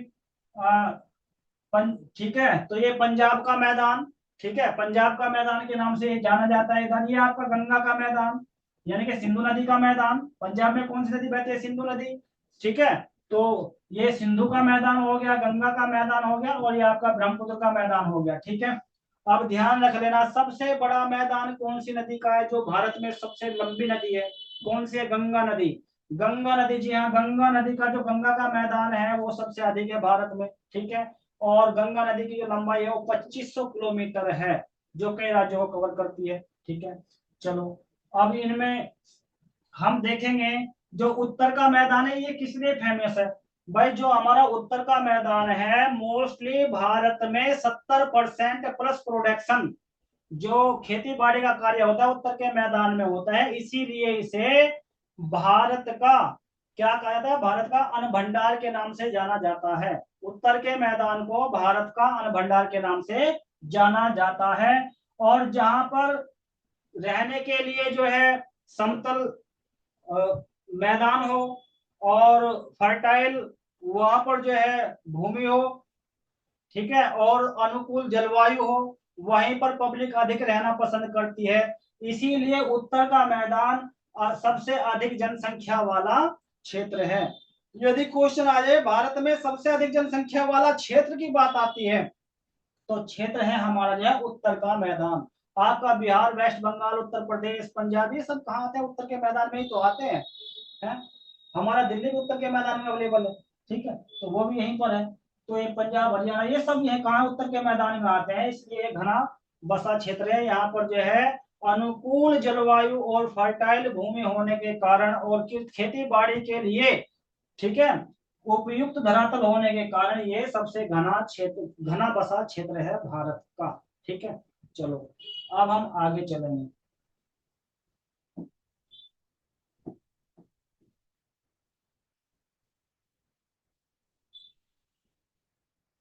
उत्तरी मैदान का विभाजन हो गया, देखो गंगा का मैदान, ठीक है, पंजाब का मैदान, ब्रह्मपुत्र का मैदान। अच्छा क्वेश्चन आ जाए तो ब्रह्मपुत्र का मैदान सर्वाधिक कहां पर है? ध्यान रखना, ब्रह्मपुत्र का जो सर्वाधिक मैदान है वो आपका असम में स्थित है। कहां पर स्थित है? असम में स्थित है। और जो हमारी नदी है ब्रह्मपुत्र नदी, ये जब यहाँ से निकलती है हिमालय पर्वतमाला के पास, यहाँ पर जो है ये तिब्बत है ना, तिब्बत, तिब्बत में निकलती है। ठीक है, और तिब्बत में से निकल के जाती है, पहले जाती है चाइना, चाइना में इसे कहा जाता है सांगपो, और वहां से ये ऐसे घूमती हुई फिर अरुणाचल प्रदेश में है एक जो है नामंचा बरवा पर्वत है, उसको काटते हुए अरुणाचल प्रदेश में प्रवेश करती है पूरब की तरफ से, और फिर जो है इधर जो है असम होती हुई वेस्ट बंगाल में आ जाती है, गंगा नदी में मिल जाती है, जहां पर इसे मेघना के नाम से जाना जाता है। ठीक है, कहां पर? मेघना, और बांग्लादेश में कहा जाता है पद्मा। तो जो है यदि क्वेश्चन आ जाए कि कौन सी नदी भारत में पूरब दिशा की ओर से प्रवेश करती है, तो वो है ब्रह्मपुत्र नदी। ठीक है, चलो कौन सी नदी भारत में से पश्चिम की ओर अदर देश में चली जाती है? वो है सिंधु नदी। ठीक है, वो जम्मू कश्मीर में केवल बहती है, वहां से सीधी कहां चली जाती है? पाकिस्तान चली जाती है, और कराची के समीप कहां गिरती है? अरब सागर में गिरती है। ठीक है, अब हम देखते हैं अब ये भाबर क्या है, इसको थोड़ा देख लेते हैं, भाबर क्या है? भाबर, ये भाबर है क्या? जब नदी हिमालय से नीचे गिरती है तो तीव्र ढलानों से आती है, अपने साथ बड़े बड़े पत्थर लाती है उठा करके, और उन पत्थरों को जो तीव्र धारा वहां तक नीचे तक तो ले आती है, लेकिन जैसे नीचे कुछ समतल मैदान में आती है आगे तक नहीं ले जा पाती, तो वो उसको जो है ला करके फैला देती है। कहाँ? हिमाचल के नीचे ही फैला देती है। जो हिमाचल ये है ना आपका, सॉरी क्या बोलते हैं, हिमालय, तो हिमालय के गिरिपथ यानी कि तलहटी में उन पत्थरों को लाकर बिछा देती हैं नदियां, और उन पत्थरों के नीचे से इसका जल निकलता है। ठीक है, और ये बेल्ट होती है 8 से 16 किलोमीटर तक की ये बेल्ट हो सकती है, मैक्सिमम 8 से 16 किलोमीटर, कहीं पर कुछ कम है कहीं ज्यादा है, वो नदी के प्रवाह के ऊपर डिपेंड करता है। और इनके नीचे से नदी होकर बह करके जाती है, हमें पता भी नहीं चलता, हम पत्थरों के ऊपर घूम रहे होते हैं, हमें पता नहीं कि नीचे से नदी बह रही है। ठीक है, तो इसको कहते हैं हम भाबर। ध्यान रखना बच्चों, इसको कहते हैं हम भाबर। और भाबर से आगे और जब हम और आगे चलते हैं तो आता है तराई क्षेत्र। ठीक है, तराई से और आगे चलेंगे फिर आ जाएगा खादर, है ना, खादर से और आगे चलेंगे फिर आ जाएगा बांगर। ठीक है, तो इस तरीके से हम चलते हैं। ठीक है, अभी फोन आ गया, किसका फोन आया? चलो, कोई बात नहीं। चलो अब देखते हैं, तो ये देखो, ये आ गया ना वहीं पर, ये आ गया, है ना, नीचे उतरते समय। ठीक है, ये पत्थर गुटिका, चौड़ी पट्टी में गुटिका मतलब पत्थरों का निक्षेपण करती है, तो इसे हम भाबर कहते हैं। ठीक है, अच्छा यहाँ से एक क्वेश्चन और आता है, एक क्वेश्चन और आता है, जो मैदान है, मैदान, उत्तर के मैदान का निर्माण कैसे हुआ है? ध्यान रखना, उत्तर के मैदान का निर्माण जो है वो नदियों के द्वारा हुआ है, और नदी जब अपने साथ मिट्टी बहा करके लाती है उसको फैला देती है, तो कौन सी मिट्टी होगी? जलोढ़ मिट्टी। ध्यान रखना, उत्तर के मैदान का निर्माण जलोढ़ मिट्टी के द्वारा हुआ है, सबसे अधिक जो है भारत में जलोढ़ मिट्टी का ही क्षेत्र पाया जाता है इसी कारण। ठीक है, चलो अब हम देखते हैं आगे, ये आपका खादर हो गया भाई। जो खादर, जो नई जलोढ़ है उसे खादर कहा जाता है, जो नई जलोढ़ है उसे कहा जाता है खादर। ध्यान रखना, जो नई जलोढ़ है उसे खादर कहा जाता है, और पुरानी जलोढ़ को कहा जाता है बांगर। बांगर जो होता है उसमें चूने के निक्षेप ज्यादा होते हैं, खादर में जो है नमी की मात्रा ज्यादा होती है। जैसे कि आपकी धान वगैरह है, गन्ना वगैरह है, इनका जो प्रोडक्शन सबसे अधिक किस में होता है? खादर में होता है। ठीक है, दलहन वगैरह कहाँ उगती है सबसे अधिक? वो बांगर में उगती है। तो ये नॉर्मल क्वेश्चन यहाँ से भी आपके सब कवर हो जाएंगे। अब हम चलते हैं आगे, प्रायद्वीपीय भारत आ गया। ठीक है, चलो दोआब क्या होता है, दोआब ये तो सभी जानते होंगे, दोआब क्या होता है। ये दोआब के बारे में थोड़ा सा और समझा दूं। दोआब देखो, ये यहाँ पर ये दो नदी हैं, ये दो नदी हैं, इनके बीच का क्षेत्र जो है ना, ये दोआब कहलाता है। दो नदियों के बीच के क्षेत्र को दोआब कहा जाता है। दोआब का मतलब दो जलीय क्षेत्रों के बीच का स्थान दोआब। और ये कैसा शब्द है, ये अरबी शब्द है। ठीक है, ये कैसा शब्द है, अरबी शब्द है। ठीक है, चलो अब हम आगे चलेंगे, आगे देख लेते हैं। अच्छा चलो, अब ये चट्टानों के बारे में आ गया। ठीक है, चट्टानों के बारे में थोड़ा सा इसके बारे में, मध्य उच्च भूमि, चलो ठीक है, यहाँ चलो बता देता हूँ थोड़ा सा इसके बारे में, आपको समझा दूं। ठीक है, तो ये आपका देखो यहाँ पे, ये भूमि टूटने के कारण बना है। अच्छा, पठार, पठार की बात आ गई तो मध्य उच्च भूमि और दक्कन का पठार। जो दक्कन का पठार है, दक्कन ट्रेप, ध्यान रखना, जो दक्कन ट्रेप है, इसका निर्माण हुआ है ज्वालामुखी की प्रक्रिया के कारण।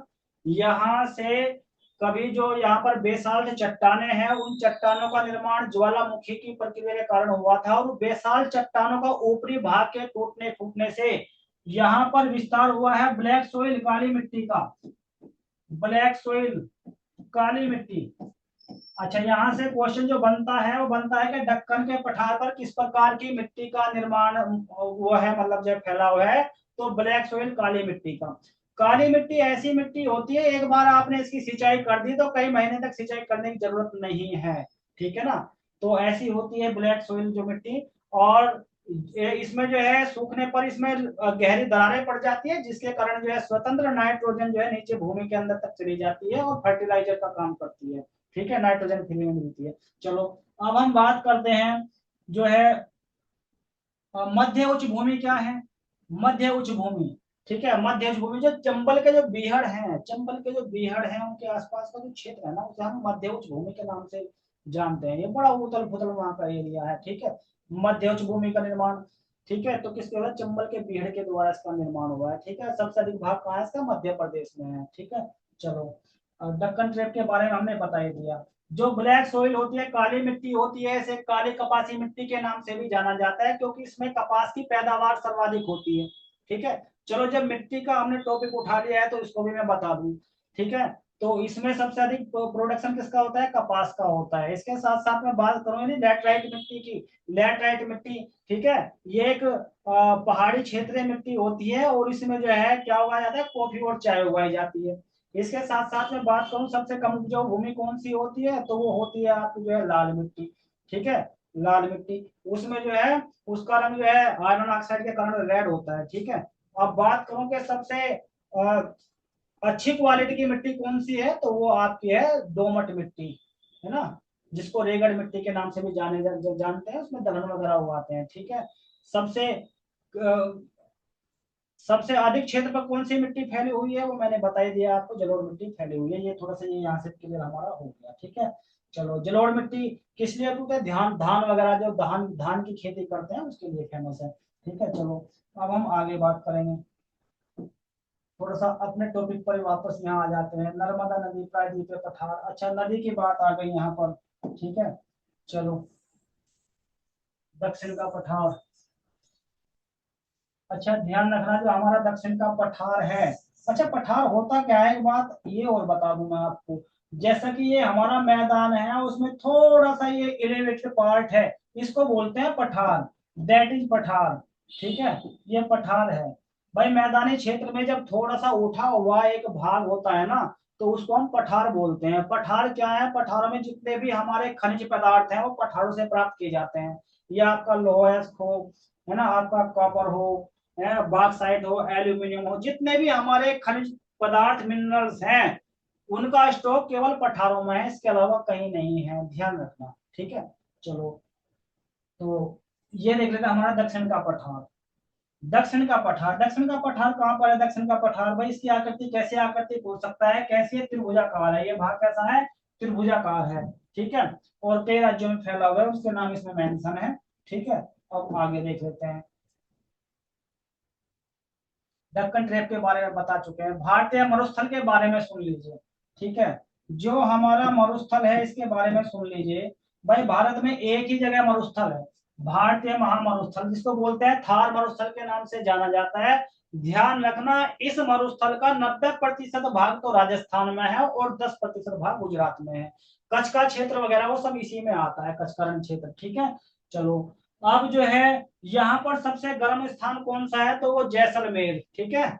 जैसलमेर जो है सबसे गर्म क्षेत्र है, ठीक है, और वहां पर सबसे कम वर्षा होती है, ठीक है। लेकिन एक बात ध्यान रखना, इसके साथ साथ यदि क्वेश्चन आ जाए लद्दाख में लेह का स्थान दे दे और इधर जैसलमेर का नाम दे दे, तो आपको जो है लेह का स्थान लगाना, लेह पर निशान लगाना है, क्योंकि लेह में तो वर्षा बिल्कुल होती ही नहीं है, ठीक है।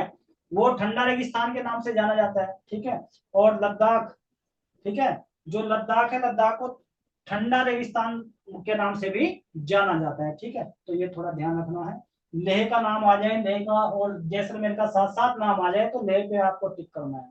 चलो, अब हम बात करेंगे डेल्टा क्या होता है। भाई डेल्टा होता है, देखो जब नदी ऐसे बहती है, ये नदी बहती है और उसका पानी फैल जाता है मैदानी क्षेत्र में, तो अपने साथ जो भारी सामान, कंकड़ पत्थर, जो बालू जो उठा करके लाती है, उसको जमा कर देती है और यहाँ पर एक ऐसी आकृति बना देती है, ऐसी त्रिभुजाकार, ठीक है। ये त्रिभुजाकार आकृति बना देती है नदी, तो इसको यहाँ पर कंकड़ पत्थर जब ये जमा कर देती है, तो इसको बोलते हैं हम, इसको बोलते हैं, क्या बोलते हैं, देखो इसको बोलते हैं डेल्टा। और भारत में बात करें, भारत में सबसे बड़ा डेल्टा है सुंदरबन डेल्टा, जिसका निर्माण करती है गंगा और ब्रह्मपुत्र नदियां मिलकर, ठीक है। सुंदरबन डेल्टा उसका नाम इसलिए रखा गया है क्योंकि वहां पर सुंदरी नामक वृक्षों की अधिकता होने के कारण उसका नाम रख दिया गया है सुंदरबन डेल्टा, जो लगभग 100 वर्ग किलोमीटर क्षेत्र में फैला हुआ है, ठीक है। चलो, अब हम आगे चलेंगे।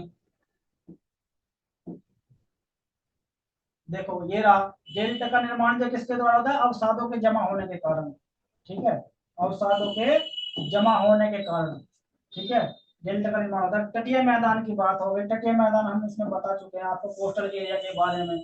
जो हमारा भारत है ना, उसके कोस्टल एरिया को केवल 6 भागों में बांटा गया है, 6 के 6 भागों को हमने डिफाइन कर दिया है, ठीक है। अब आगे चलेंगे, ठीक है। द्वीप समूह आ गए, देखो द्वीप समूह को थोड़ा सा देख लीजिएगा, मैं बता दूं इसमें थोड़ा सा, इसको थोड़ा सा और देख लीजिए। ये हमारा भारत है ना, ऐसे ये जो हमारा भारत है, यहाँ पर अरब सागर में यहाँ पर होगा लक्षद्वीप, लक्षद्वीप, ठीक है। यहाँ पर होगा आपका अंडमान और नीचे होगा आपका निकोबार, निकोबार। तो ये हमारे जो है भारत के अधिकार क्षेत्र में है ना, जो मोस्टली है ना, दो ग्रुप्स हैं, दो आइलैंड्स ग्रुप हैं, जिसमें एक तो है लक्षद्वीप जो अरब सागर में है, दूसरा है अंडमान निकोबार द्वीप समूह जो कि बंगाल की खाड़ी में है। यहाँ पर हम देखेंगे लक्षद्वीप में जो है 36 द्वीप हैं और राजधानी है कवारती। अंडमान निकोबार की बात करें 204 द्वीप लगभग हैं और राजधानी है इसकी पोर्ट ब्लेयर, ठीक है। थोड़ा सा ये ध्यान रखना। लक्षद्वीप का निर्माण किसके द्वारा हुआ है, कोरल रॉक्स, मूंगे की चट्टान के द्वारा हुआ है। जो समुद्र में जीव जंतु होते हैं उनके मरने के बाद उनके जो कंकाल वगैरह, अवशेष वगैरह एक साथ यहाँ पर इकट्ठे हो जाते हैं, कृत्रिम एक माउंट का जो निर्माण होता है, ठीक है। तो ये उस तरह से बना हुआ है, ठीक है। ये क्या है, ये सर समुद्र में डूबे हुए पर्वत है अंडमान निकोबार द्वीप समूह, ठीक है। भारत के अधिकार क्षेत्र में बात करें तो लगभग 247 लगभग जो है द्वीप है, क्योंकि 7 द्वीप यहाँ भी है हिंद महासागर में, ठीक है। तो 247 के लगभग जो है द्वीप भारत के अधिकार क्षेत्र में है, ठीक है। अब यहाँ से हम क्या देखेंगे, अच्छा लक्षद्वीप का जो क्षेत्रफल कितना है, भाई 36 द्वीप है और इसका जो है 36 द्वीप कितना, 32 वर्ग किलोमीटर क्षेत्र में ये फैला हुआ है, ठीक है। बहुत छोटे छोटे द्वीप हैं, जैसे कि एक सिटी होता है। उसके बाद आगे देखेंगे हम, कवारती इसकी राजधानी है। अच्छा ये थोड़ा सा यहाँ पर ध्यान रखना, यहाँ जो एक अभ्यारण्य है इसको थोड़ा सा याद कर लेना, कौन सा अभ्यारण्य है यहाँ पर, तो यहाँ पर एक पक्षी अभ्यारण्य है, ठीक है। तो पिटली द्वीप यहीं पर स्थित है जिस पर मनुष्य के निवास है, तो ये थोड़ा सा याद रखना। और ये पक्षी कौन सा है, डॉक्टर सलीम अली, डॉक्टर सलीम अली है ना, अभ्यारण्य यहाँ पर स्थित है लक्षद्वीप पर, ठीक है।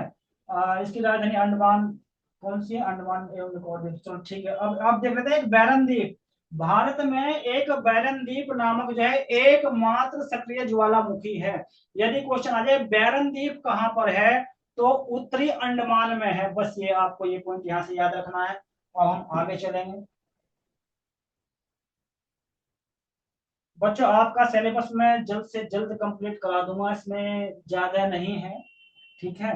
आपके सिलेबस में जो है लगभग मेरे को पूरा कराने में मुश्किल से 40 से 45 क्लासेस लगेंगे, जिसमें आपका ज्योग्राफी, हिस्ट्री, आपका इकोनॉमिक्स, आपका पॉलिटिकल साइंस और आपका जो है एनवायरमेंट, इसके साथ साथ आपका जो है करंट, ठीक है। और ये सब मैं जो है कंप्लीट करा दूंगा। साइंस में जो है, साइंस में सबसे अधिक जो पोर्शन आता है वो आपका जो है इसमें बायो से लिया गया है सबसे अधिक पोर्शन जो है, तो वहां से भी 3 से 4 क्वेश्चन आने की संभावना वहां से भी रहती है। तो उसमें टॉपिक निश्चित है। उसमें भी आपका जो है विटामिन से जो है एक क्वेश्चन आता है, वहां से वो निश्चित हो गया, एक क्वेश्चन तो विटामिन से लिया जाएगा, ठीक है। उसमें जो है उनका केमिकल नेम पूछे, उनसे कमी के कारण होने वाली बीमारी का नाम पूछे, कुछ भी वहां से क्वेश्चन पूछ सकता है। इसके साथ दूसरा क्वेश्चन आपका जो है वो आपका कुछ एसिड्स हैं, एसिड वगैरह से वहां से पूछेगा, केमिस्ट्री से पूछ लेता है, ठीक है। तो सारे पॉइंट निश्चित हैं, कुछ ज्यादा नहीं है, इसमें घबराने की बात नहीं है। लेकिन बस आपको यदि तैयारी आप डीपली कर रहे हैं तो थोड़ा, सबसे पहले मैं तो यही कहूंगा आपको कि आप अपना जो है टाइम टेबल जरूर सेट कर लें। टाइम टेबल बनाना बहुत ही जरूरी है, ठीक है। अभी आपको लग रहा है कि टाइम बहुत ज्यादा है, लेकिन टाइम ज्यादा आपके पास नहीं है, सिलेबस बहुत ज्यादा है, ठीक है। अभी उसके बाद आपको मेंस एग्जाम दोगे, उसके लिए भी आपको जो टाइम चाहिएगा, तो मेंस की तैयारी आपको अभी से साथ साथ आरंभ करनी होगी, ठीक है। चलो अब हम थोड़ा सा देख लेते हैं आगे।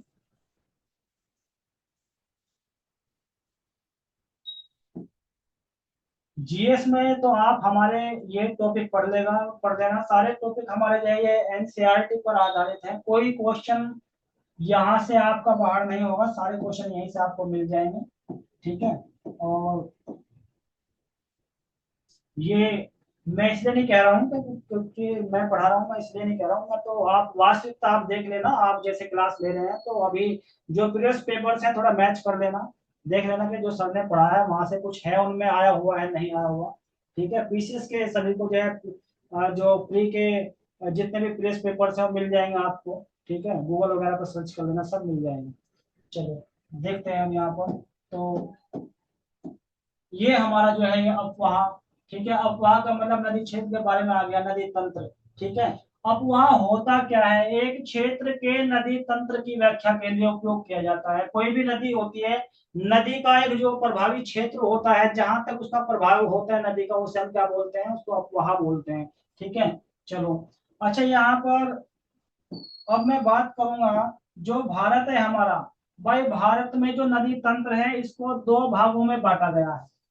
ध्यान रखना, भारत में जो नदी तंत्र है इसको 2 भागों में बांटा गया है। एक तो है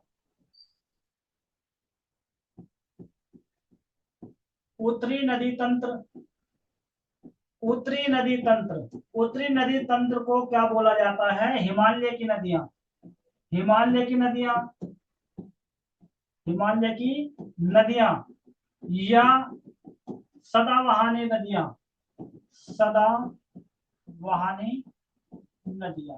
तो थोड़ा सा ये ध्यान रखना, सदाबहानी नदियां कौन सी होती है, जो वर्ष भर निरंतर जिनमें जल का प्रवाह चलता रहता है उन्हें सदाबहानी नदी के नाम से जाना जाता है।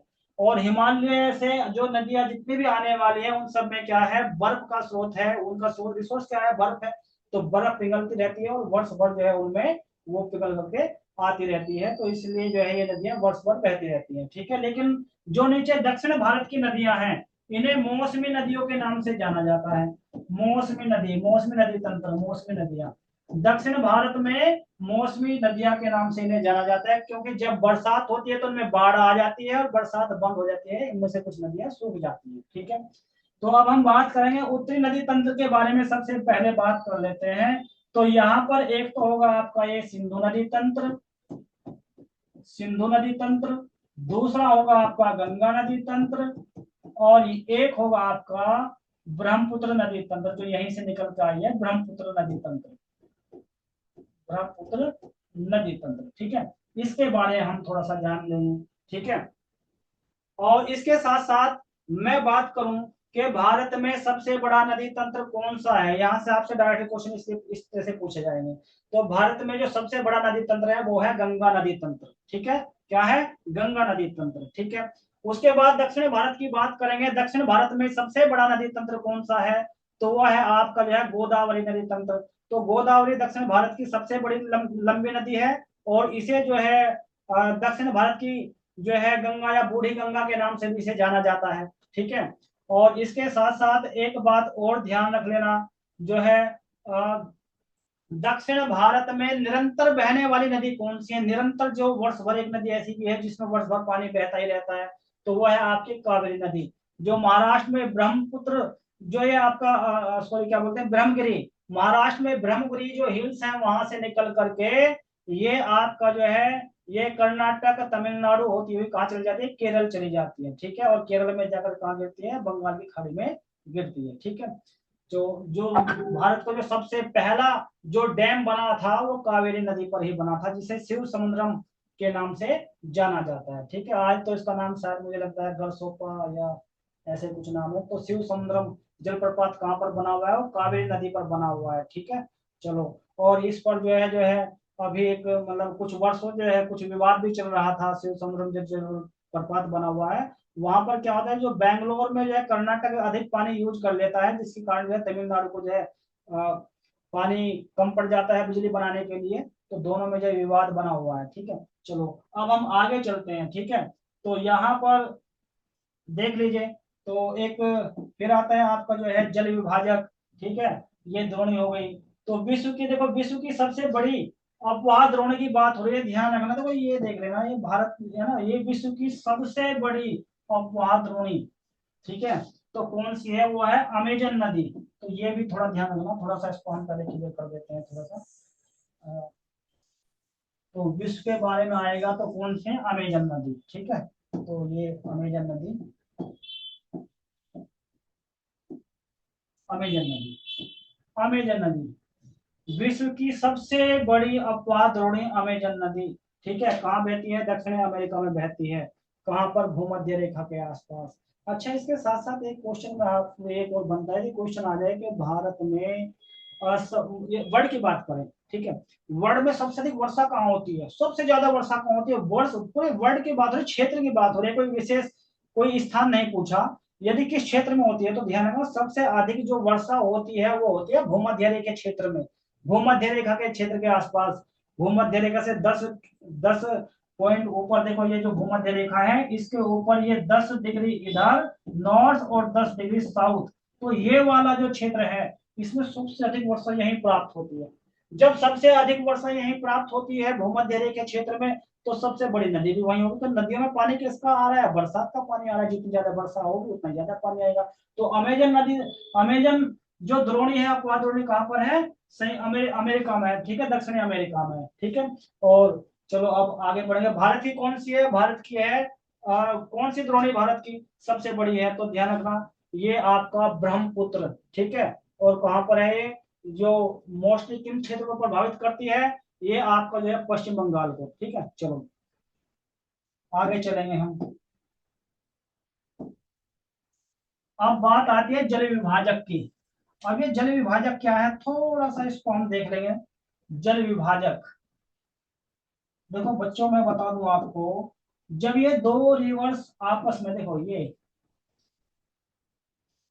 जल विभाजक ये है, यहाँ पर ये रिवर्स है ना, जब ये रिवर्स है ना, दो रिवर्स बहती है, एक इधर से बह रही है, एक इधर से बह रही है, इनके बीच का जो क्षेत्र है ये वाला, दो नदियों के मतलब दो नदी द्रोणी है, उनको अलग करने वाला जो क्षेत्र होता है उसको बोलते हैं जल विभाजक, जल विभाजक, ठीक है। चलो अब आगे देखेंगे हम। अब यहाँ से क्वेश्चन आपका कहाँ से आने वाला है, ये थोड़ा सा यहाँ अब क्वेश्चन आपका यहाँ से बनेगा। देखो हिमालय की नदियां हो गई, ठीक है। आगे आ जाओ, दक्षिण भारत में हिमालय की प्रमुख नदियां, सिंधु नदी तंत्र, गंगा नदी तंत्र, सहायक नदियां, ठीक है। चलो यहाँ से आपसे नहीं पूछेगा। अब हम नीचे आएंगे, अच्छा, गंगा की लंबाई ये छोड़ दो, नीचे आ जाओ। ब्रह्मपुत्र नदी तंत्र, सहायक नदियां, दिबांग, लोहित, केमुला, ठीक है। प्रायद्वीपीय नदियों पे आ जाओ। आपसे जो क्वेश्चन कहाँ से पूछने की संभावना बन रही है, वो बन रही है प्रायद्वीपीय नदियां। प्रायद्वीपीय नदियां, ठीक है। तो इसमें आपसे क्वेश्चन पूछ सकता है, भारत में कौन सी ऐसी नदियां हैं जो एस्चुरी का निर्माण करती है। तो एक बात ध्यान रखना, इधर तो है आपका जो है बे ऑफ बंगाल, इधर है आपका अरेबियन सी। जितने भी रिवर्स जो है गिरेंगे बे ऑफ बंगाल में, वे करती हैं डेल्टा का निर्माण। जब नदी जो है, जब नदी मैदान से होकर बहती है, तो वो मैदान से जब जाती है बहती हुई, तो समुद्र में गिरने से पहले डेल्टा का निर्माण करती है। लेकिन जब नदियां तीव्र ढलान से नीचे गिरती हैं, जब नदियां तीव्र ढलान से नीचे गिरती हैं, तो एस्चुरी का निर्माण करती हैं। और भारत में मात्र दो नदी ऐसी हैं जो एस्चुरी का निर्माण करती हैं। एक तो है आपका नर्मदा, और दूसरा है ताप्ती। नर्मदा और ताप्ती, ये दोनों नदी ऐसी हैं जो पूरब से पश्चिम की ओर बहती हैं और डेल्टा की जगह किसका निर्माण करती है, एस्चुरी का निर्माण करती है। क्वेश्चन बार बार पूछा गया है, ठीक है। चलो थोड़ा सा और आगे चलते हैं। ये देखो, ये प्रमुख नदियां हैं, ठीक है। ये प्रमुख नदियां हैं, ठीक है, किसकी, दक्षिण भारत की। नर्मदा द्रोणी है, ठीक है। अच्छा, ये गोदावरी, ठीक है, महानदी, कृष्णा द्रोणी, कावेरी द्रोणी। कहाँ कहाँ से कितने राज्यों को कवर करती है, ऐसा आपसे क्वेश्चन नहीं पूछेगा। नॉर्मल क्वेश्चन आपके एग्जाम में पूछेगा, क्योंकि आपका जो जनरल पेपर है जो 30 नंबर का है, उसमें आपसे केवल जनरल ही पूछेगा, ठीक है। चलो आगे चलते हैं।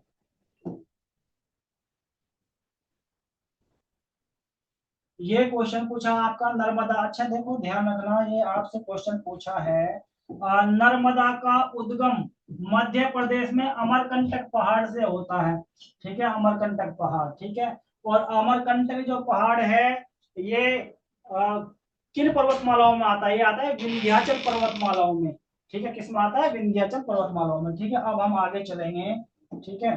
तो ये बाकी नॉर्मल है, इनको तो आप पढ़ते जाना, ठीक है। चलो, ताप विद्रोही, ताप विद्रोही, ठीक है, इसको थोड़ा सा पढ़ लेते हैं, समझ लेते हैं, ठीक है। ये तो बता दिया है, ठीक है। यहाँ से और आगे चलेंगे। अरब सागर, पश्चिम तटीय मैदान, गोदावरी द्रोणी, ठीक है, नासिक से निकलते, ये तो सब इसमें नॉर्मल है, ठीक है।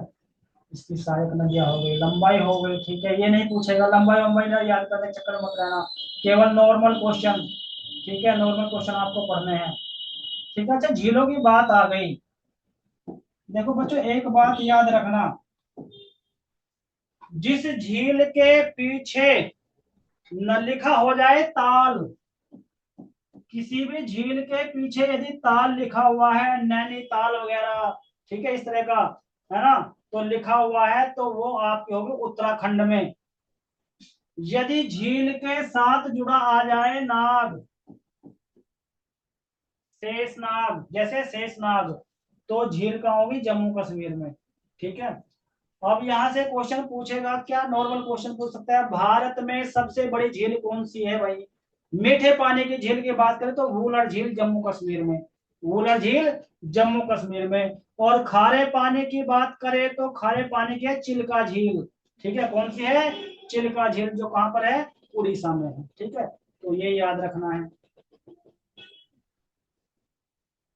चलो आगे आ जाते हैं। अच्छा, इनकी उपयोगिता ये आपके लिए नहीं है, ये वनडे एग्जाम के लिए नहीं है। आगे चलेंगे हम थोड़ा सा, ठीक है। नीचे आ जाओ। आ, जलीय तंत्र को संतुलित, भारत में झीलें, ठीक है। हाँ भारत में ये रहा, देखो ये थोड़ा सा इसके पॉइंट दिए हुए हैं। देखो जैसे मैंने बताया था ना, तो यदि बात आ जाए ताल, देखो यहाँ पे भीमताल, नैनीताल, तो ये कहाँ पर है, ये सब कहाँ पर है, उत्तराखंड में है, ठीक है। वुलर झील, डल झील है, ये कहाँ पे, जम्मू कश्मीर में है। लोकतक झील कहाँ पे, मणिपुर में है, ठीक है। तो ये सब आप पढ़ लेना, ठीक है। मानव में निर्मित झीलें, चल ठीक है, गोविंद सागर मानव निर्मित, मानव निर्मित जो है गोविंद सागर झील, ठीक है, कहाँ पर है, सतलज और व्यास नदियों के संगम पर जो बने हुए, जहाँ पर भाखड़ा नांगल डैम बना हुआ है, ठीक है। चलो, नदियों की अर्थव्यवस्था, ठीक है, चलो आगे आ जाओ, छोड़ दो इसको, प्रदूषण, नदी प्रदूषण छोड़ दो, नीचे आ जाओ। अच्छा, चलो, ठीक है। अच्छा, अब हम बात करते हैं यहाँ पर, ये हमारा टॉपिक आता है जलवायु, ठीक है। जलवायु, देखो इस टॉपिक को देख लेते हैं, बहुत ही अच्छा टॉपिक है हमारा जलवायु। यहाँ से संभावना क्वेश्चन मिलने की हमें ज्यादा ज्यादा है, ठीक है। तो यहाँ से क्वेश्चन ज्यादा मिल सकते हैं। तो ये देखिए, जलवायु होती क्या है। जलवायु होती क्या है, देखो यहाँ पर इसकी डेफिनेशन दी हुई है, एक विशाल क्षेत्र में लंबे समय से लगभग 30 वर्षों तक, किसी भी क्षेत्र में यदि लगभग 30 वर्षों तक एक जैसा मौसम बना रहेगा तो उसे कहते हैं हम जलवायु, ठीक है। क्या कहते हैं, जलवायु। और यदि 2-4 महीने या 2-4 सप्ताह के लिए मौसम एक एक जैसी कंडीशन बनी रहती है उसे कहते हैं मौसम। बस ये थोड़ा डिफरेंस रखना है। अब देख लेते हैं, जैसे कि जम्मू कश्मीर है, जम्मू कश्मीर में जो है लंबे समय तक कितने ही वर्षों से एक जैसा ही जो है मौसम बना हुआ है, तो इसलिए वहां हम कहते हैं कि जम्मू कश्मीर की जलवायु कैसी है भाई, कोल्ड है, ठंडी जलवायु है। राजस्थान कैसी है, गर्म है, ड्राई एंड शुष्क, है ना, तो वो शुष्क जलवायु है वहां की, ठीक है। चलो, तो अब हम देखेंगे आगे थोड़ा सा, यहाँ आ जाते हैं मौसम जलवायु में अंतर, छोड़ दिए इसको, ठीक है, मैंने बता ही दिया है। तो मौसम क्या होता है, दिन प्रतिदिन चेंज होता रहता है, लेकिन जलवायु दिन पर दिन चेंज नहीं होती, उसे चेंज होने में लगभग 30 वर्ष लग जाते हैं, ठीक है। लगभग जो है 30 वर्ष या उससे अधिक जो एक जैसा मौसम बना रहता है उसे हम जलवायु बोलते हैं, ठीक है। भारत की जलवायु उष्ण कटिबंधीय मानसूनी, यदि क्वेश्चन आ जाए भारत की जलवायु कैसी है भाई, उष्ण कटिबंधीय मानसूनी है, ना तो ज्यादा ठंडी है ना गर्म है, ठीक है। अच्छा, यहाँ आ जाए, अब जो है वर्षा की बात करेंगे, यहाँ पर नीचे आ जाए। अच्छा देखो, अच्छा यहाँ पर देखो, यदि क्वेश्चन आ जाए हिमालय की बात कर रहे हैं हम, जैसे कि हिमालय का कौन सा भाग जो है सर्वाधिक वर्षा प्राप्त करने वाला क्षेत्र है। यदि बात आती है हिमालय के बारे में कि हिमालय के कौन से भाग में सर्वाधिक वर्षा होती है, तो उत्तर पूर्वी हिमालय में, ठीक है। तो ये आपका जो पूर्वी हिमालय बोलेंगे, उत्तर में तो भाग हिमालय अवेलेबल है ही, तो हिमालय का जो पूर्वी भाग है, ये वाला भाग जिसको हम बोलते हैं असम हिमालय, ये सबसे अधिक वर्षा प्राप्त करने वाला हिमालय का भाग है, ठीक है। और सबसे अधिक जैव विविधता इसी में पाई जाती है, सबसे अधिक डाइवर्सिटी यहीं पर पाई जाएगी, ठीक है। चलो, अब हम बात करेंगे जलवायु को प्रभावित करने वाले कारक, ठीक है। तो आपसे तो इस तरह का क्वेश्चन शायद नहीं पूछेगा। थोड़ा सा आगे आ जाते हैं, अक्षांश है, ऊंचाई है, समुद्र से दूरी है, महासागरीय धाराएं, ये सब इसमें, ठीक है। वायुदाब है, जेट वायु धाराएं, ये सब क्या करते हैं, इसको जो है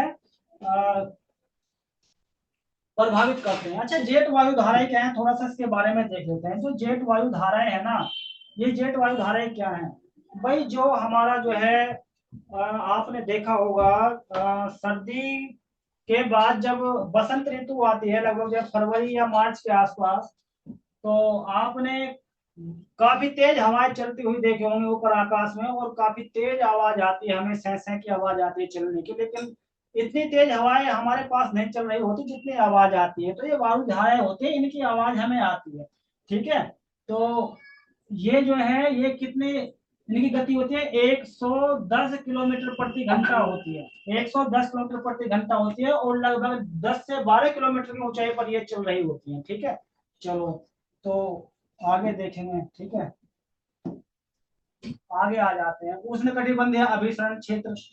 अच्छा चलो, इसको और नीचे आ जाओ। एल नीनो क्या है, एल नीनो एक गर्म जलधारा है, एल नीनो, ठीक है। मानसून का आगमन और वापसी, इसको थोड़ा सा इस पर ध्यान देंगे फिर, ठीक है। यहाँ से क्वेश्चन बनने की संभावना है, यहाँ से संभावना है, मानसून से क्वेश्चन बनने की संभावना है, ठीक है। तो मानसून के बारे में हम जानेंगे। सबसे पहले जो मानसून क्या है, एक अरबी शब्द है, ये अरबी शब्द है मानसून। जैसे कि हमारा ये इंडिया है, इंडिया में सबसे अधिक जो वर्षा होती है ये दक्षिण पश्चिम मानसून के द्वारा होती है। यहाँ से क्वेश्चन बनता है कि भारत में सबसे अधिक वर्षा कहाँ से होती है, किस मानसून होती है, दक्षिण पश्चिम मानसून से होती है। और इसका जो समय होता है ये होता है, यहाँ पर देखिए, यहाँ मध्य भारत की बात करें तो 15 जून की बात करेंगे, और यहाँ पर तमिलनाडु, ये सॉरी केरल, केरल के तट पर जो है ये आ जाता है 1 जून को, 1 जून। तो भारत में मानसून आगमन का जो समय है वो 15 जून है, और 15 जून के बाद लगभग जो है 3 महीनों तक जो है ये वर्षा होती रहती है। तो 15 जून से लेके जुलाई अगस्त सितंबर, जुलाई अगस्त सितंबर, 15 सितंबर तक का समय होता है मानसून का, 15 जून से 15 सितंबर तक का। ठीक है, आता कहाँ से है ये? इधर अरेबियन और हिंद महासागर से ऐसे आता है। सबसे पहले कहां पर दस्तक देता है? केरल का जो मालाबार कोस्टल एरिया है, मालाबार तट। ठीक है, मालाबार तट जो काली मिर्च के लिए फेमस है, मसालों के लिए फेमस है, वहां पर सबसे पहले आ जाता है 1 जून को। ठीक है। अच्छा, इसमें यहाँ से एक क्वेश्चन और बनता है, कौन सा क्षेत्र वृष्टि छाया क्षेत्र में पड़ता है? वृष्टि छाया क्षेत्र होता क्या है? जब मानसून आता है उस दौरान विदाउट वर्षा के, विदाउट बारिश के जो क्षेत्र बच जाता है उसे हम कहते हैं वृष्टि छाया क्षेत्र। ठीक है, तो यहाँ पर ये आपका आ जाता है तमिलनाडु। जो तमिलनाडु है हमारा, ये वृष्टि छाया क्षेत्र में पड़ता है। ठीक है, क्योंकि यहाँ पर क्या है, ये वेस्टर्न घाट है। वेस्टर्न घाट जिसे सह्याद्री की पहाड़ियों के नाम से जाना जाता है। इसकी यहाँ पे सबसे ऊंची चोटी जो है अनाईमुड़ी है। ठीक है, तो यहाँ से जब ये मानसून आएगा, इन पर्वतों के सहारे ऊपर चढ़ना होता है, और फिर यहाँ ये अरावली पर्वतमाला ऐसे है, ऐसे फैली हुई है, फिर यहाँ से ऐसे मुड़ता हुआ ऐसे आ जाता है भारत में। यदि अरावली पर्वतमाला ना होती तो राजस्थान में भी भरपूर वर्षा होती, लेकिन वो इसको ऐसे यहाँ से डाइवर्ट कर देता है और इधर आता है। इधर हिमालय पर्वतमाला है, ये हिमालय पर्वतमाला से टकरा करके यहाँ पर ये बारिश होती चली जाती है इधर पूरी बेल्ट में। ठीक है, ये नॉर्थ ईस्ट बेल्ट में, पूरी बेल्ट में इधर वर्षा होती रहती है। भारत में अधिकांश जो वर्षा होती है वो मानसून काल के दौरान ही होती है। ठीक है, चलो अब ये यहाँ से क्वेश्चन और आता है कि भारत में किस मानसून के द्वारा तमिलनाडु में वर्षा होती है? कितनी बार क्वेश्चन पूछा है। तो तमिलनाडु में जो वर्षा होती है, और जो रिट्रेट मानसून होता है, लौटता हुआ मानसून, उसके द्वारा वर्षा होती है, वो भी जाड़े के समय में। ठीक है, यदि क्वेश्चन आ जाए भारत में दिसंबर या जनवरी के महीने में जो वर्षा होती है कहां पर होती है, तो ध्यान रखना वो होती है यहाँ पर कोरोमंडल तट। कोरोमंडल तट तमिलनाडु में वर्षा होती है, जिसे लौटते मानसून के द्वारा हमने वर्षा का नाम दिया है।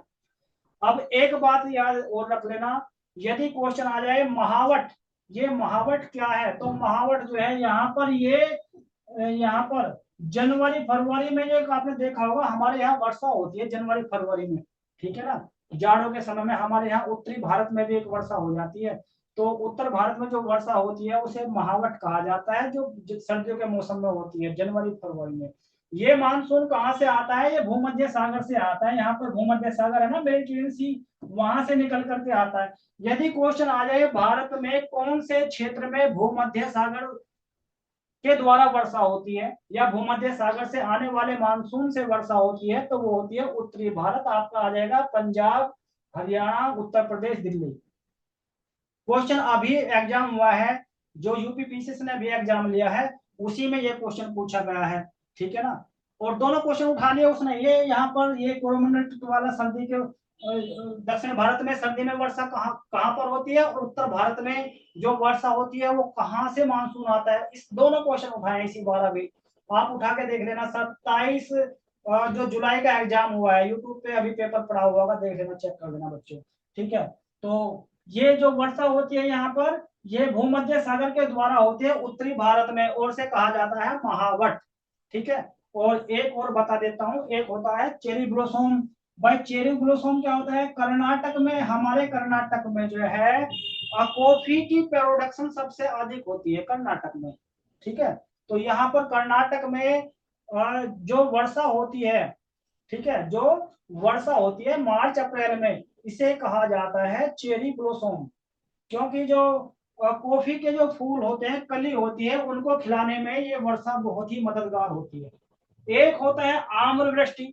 भाई आम्रवृष्टि नामक वर्षा कहाँ पर होती है? देखो आम्रवृष्टि, मैंगो सोवर के नाम से भी जाना जाता है, ये होती है आपके जो है आंध्र प्रदेश में। ये होती है आंध्र प्रदेश में। कब होती है?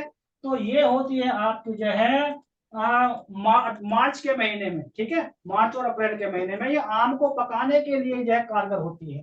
ठीक है, एक होता है काल बैसाखी। काल बैसाखी कहाँ पर वर्षा होती है? काल बैसाखी तो ये होती है आपका जो है पश्चिमी बंगाल में होती है, वेस्ट बंगाल में होती है। मानसून के आगमन से मात्र 20 से 25 दिन पहले या 1 महीना पहले जो वर्षा होती है वेस्ट बंगाल में, उसे कहा जाता है काल वैसाखी। ठीक है, तो ये वर्षा से संबंधित सभी क्वेश्चन थे। ठीक है, और एक क्वेश्चन और बनता है, भारत में सबसे अधिक वर्षा कहाँ होती है?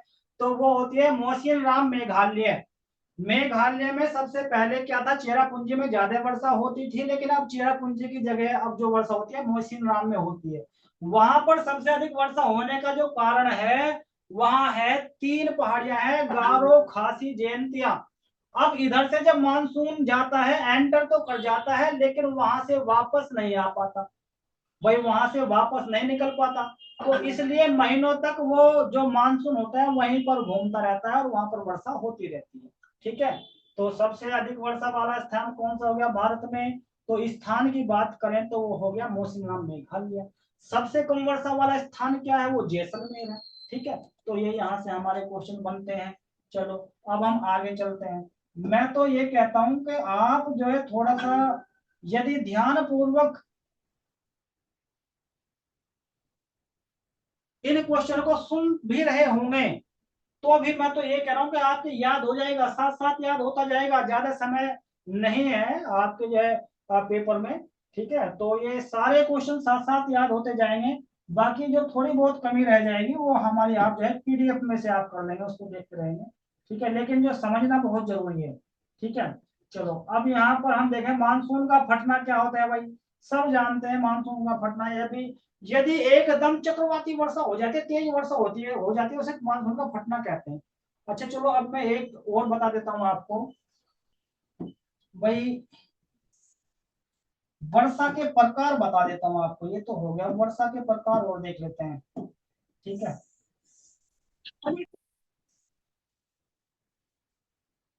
जब भी हमारा टॉपिक चल रहा है तो इसमें हम साथ साथ वर्षा के प्रकार और देख लेते हैं। भाई वर्षा जो होती है वो मात्र 3 प्रकार की होती है। एक तो होती है, देखो ये आपका पर्वत है। ध्यान से देखना बच्चों, समझ में आ जाएगा तुरंत। ये यहाँ से बादल आया, और इस बादल को जब इस पर्वत ढलान के द्वारा ऊपर चढ़ना पड़ा। ठीक है भाई, इस पर्वत के ढलान के साथ चढ़ना पड़ा, तो इसको बोलते हैं पर्वतीय वर्षा। वह वर्षा जो पर्वतों के द्वारा कराई जाती है। ये बादल इधर से जा रहा था, अवरुद्ध रास्ते में क्या आ गया, पर्वत आ गया। अब जब पर्वत आ गया तो पर्वत के सहारे इसको ऊपर चढ़ना पड़ा। जब ऊपर चढ़ेगी तो ऊपर ये जलवायु थोड़ा ठंडी होगी तो वाष्प क्या होगी, वो मेल्ट होगी, और उसके द्वारा क्या होगी, वर्षा होगी। तो एक तो होता है हमारा पर्वतीय वर्षा जो कि पर्वतों के द्वारा कराई जाती है। दूसरा होता है हमारा जो है मानसूनी वर्षा। ठीक है, दूसरा होता है मानसूनी वर्षा। इसमें क्या होता है, इसमें जब ये बादल इधर से जा रहा होता है और नीचे की ये देखो नीचे से ये एरो लगे हुए मिलेंगे आपको, ये एरो लगे हुए मिलेंगे। जब नीचे की गर्म जलवायु इसको ऊपर उठा देती है ना, जो हमारा जो ये क्लोड्स हैं, इन क्लोड्स को जब ऊपर उठाएगी तो यहाँ पर क्या होगा, मानसूनी वर्षा होगी। ठीक है, एरो का ध्यान रखना। और यदि आमने सामने के एरो इस तरह आपको नजर आए, आमने सामने के इस तरह आपको एरो नजर आ जाएं, तो ये होगी आपकी चक्रवाती वर्षा। ये होगी चक्रवाती वर्षा। तो वर्षा 3 प्रकार की होती है। ठीक है, चलो अब हम आगे चलेंगे। देखो सर अभी कितना टाइम है, अभी तो बहुत कुछ बचा